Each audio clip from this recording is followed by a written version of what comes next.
WBSSC upper primary TET এক্সামের যে দুটো সেকশন আছে, একটা হচ্ছে প্যাডাগজি সেকশন আর একটা গ্রামার সেকশন ইংলিশের। তো ইংলিশের গ্রামার সেকশন নিয়ে আজকে আলোচনা করছি।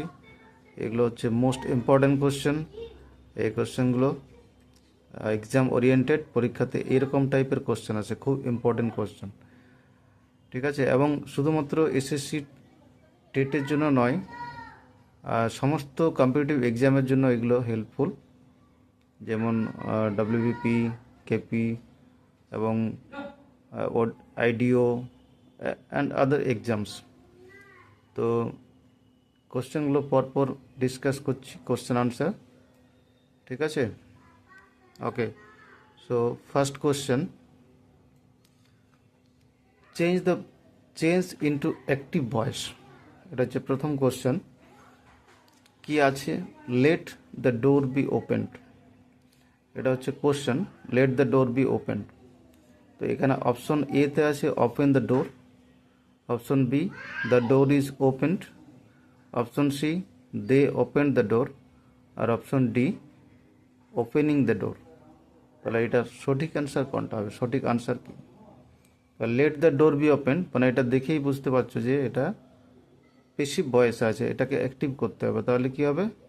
এটা এটাই হচ্ছে সঠিক answer, option A, open the ডোর। এটা হচ্ছে এই ওপেন দ্য ডোর, এটা সঠিক আনসার, অপশন এটা। ওকে, এবারে নেক্সট কোশ্চেনে চলে যাই আমরা। Question number 2। কোশ্চেন নাম্বার 2তে কি আছে? Choose the correct verb. সঠিক ভার্বটা চুজ করতে হবে, ঠিক আছে। তো এখানে সেন্টেন্সটা কি? I know the man who dash you.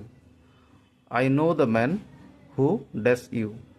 এখানে অপশন এতে help, option B helps, option C helped, option D helping. তো এখানে সঠিক আনসার কোনটা হবে? I know the man who dash you, তাহলে কি হবে?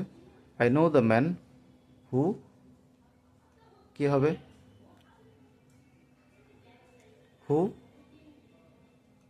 হেল্পস ইউ হবে, ঠিক আছে। কারণ কি? একজন ব্যক্তির কথা বলা হচ্ছে,